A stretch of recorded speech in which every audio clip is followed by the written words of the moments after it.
بسم اللہ الرحمن الرحیم۔ قرآن کریم سے انٹرویو۔ آج ہم قرآن پاک سے ہی قرآن پاک کا تعارف پوچھتے ہیں کہ آپ کا اپنا تعارف اپنے ہی الفاظ میں آپ ہمیں بیان فرمائیں، کیونکہ اللہ تعالیٰ نے اس کلام پاک کی حفاظت کا ذمہ خود لیا ہے اور فرمایا انا نحن نزلنا الذکر وانا لہ لحافظون۔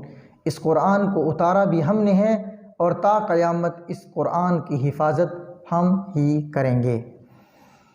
سب سے پہلے ہم قرآن پاک سے پوچھتے ہیں کہ جب ہم نے کہا السلام علیکم تو قرآن پاک نے ہمیں اپنے ہی الفاظ میں جواب دیا سلام لک۔ ہم نے قرآن پاک سے پوچھا کہ آپ کی تعریف کیا ہے، تو قرآن پاک نے خود ہمیں بتایا کہ میں اللہ کی کتاب ہوں اور مجھے قرآن پاک کہتے ہیں۔ ہم نے پوچھا کہ آپ کی تصنیف، آپ کس کی تصنیف ہیں، آپ کا مصنف کون ہے، تو قرآن پاک نے بتایا کہ میرا مصنف اللہ تعالیٰ ہے۔ پھر ہم نے پوچھا کہ آپ کو لانے والا کون ہے زمین پر، تو بتایا کہ مجھے لانے والا جبرائیل امین ہے۔ پھر ہم نے پوچھا کہ آپ کا نزول کس ہستی پر ہوا، تو قرآن پاک نے خود ہمیں بتایا کہ سیدنا محمد مصطفیٰ صلی اللہ علیہ وسلم کے قلب اقدس پہ میرا نزول ہوا۔ ہم نے پوچھا کہ آپ کب نازل ہوئے، اللہ کریم نے تو 12 مہینے بنائے اور آپ 12 مہینوں میں سے کب نازل ہوئے، تو قرآن پاک نے ہمیں بتایا کہ میں لیلۃ القدر کی رات کو رمضان المبارک میں نازل ہوا۔ ہم نے پوچھا کہ آپ کس زبان میں ہیں، تو قرآن نے کہا انا انزلناہ قرآن عربیہ، میں عربی زبان میں ہوں اور فصیح و بلیغ زبان میں ہوں۔ پھر ہم نے پوچھا کہ کیا آپ عالمگیر کتاب ہیں پوری کائنات کے لیے یا چند مخصوص طبقہ کے لیے، تو قرآن پاک نے بتایا کہ ہاں میری ہدایت پوری انسانیت کے لیے ہے۔ پھر ہم نے پوچھا آپ کا موضوع کیا ہے، کیونکہ موضوع بھی ہر کتاب کا ضروری ہوتا ہے، تو ہم نے پوچھا کہ آپ کا موضوع کیا ہے، تو قرآن نے بتایا کہ میرا موضوع حضرت انسان ہے۔ آپ کے آنے کا مقصد کیا ہے، جواب انسان کو گمراہی سے بچانا اور ہدایت و فلاح سے ہمکنار کرنا، یہ قرآن پاک کا مقصد ہے۔ آپ کی حقانیت کے دلائل کیا ہیں کہ آپ واقعی اللہ کی طرف سے حق سچ کتاب بن کر آئی ہیں، تو فرمایا میری حقانیت کے چند دلائل سورۃ الانعام کے اندر ہیں۔ میری ہر بات ہی حقیقت پر مبنی ہے، میری باتوں میں تضاد نہیں اور میری مثل کوئی کلام نہیں اور مجھ میں ذرہ برابر کمی پیشی نہیں۔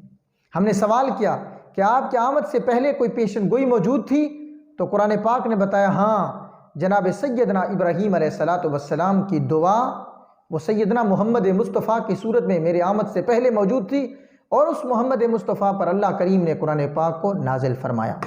پھر ہم نے سوال کیا کہ اس دنیا کے بارے میں آپ کا کیا تصور ہے، اس دنیا کے بارے میں آپ کا کیا تصور ہے، تو قرآن پاک نے ہمیں جواب دیا کہ یہ دنیا انسانوں کے لیے امتحان گاہ ہے۔ آپ کے نزدیک انسان کی زندگی کا مقصد کیا ہے، تو قرآن پاک نے فرمایا وما خلقت الجن والانس الا لیعبدون۔ انسانوں اور جنوں کی حیات زندگی کا مقصد صرف اور صرف اللہ تعالیٰ کی عبادت ہے۔ اللہ تعالیٰ نے، ہم نے سوال کیا کہ اللہ نے پوری کائنات کو کتنے عرصے میں پیدا کیا، تو قرآن پاک نے فرمایا فی 6 ایام، 6 دنوں میں پیدا فرمایا۔ ہم نے کہا اللہ کون ہے جس نے آپ کو نازل کیا، فرمایا اللہ ایک ہے، وہ بے نیاز ہے، اس کا کوئی ہمسر نہیں۔ پھر ہم نے سوال کیا کہ آپ نے کس کے نام کو سب سے زیادہ بیان کیا، تو قرآن پاک نے جواب دیا کہ جس ذات مقدس نے سب سے پہلے مجھے تلاوت کیا، اللہ کریم کی ذات، میں نے اس کے ناموں کو تقریباً 2700 مرتبہ سے زیادہ ذکر کیا۔ ہم نے سوال کیا کون سا گناہ ناقابل معافی ہے، تو کہا شرک ناقابل معافی ہے۔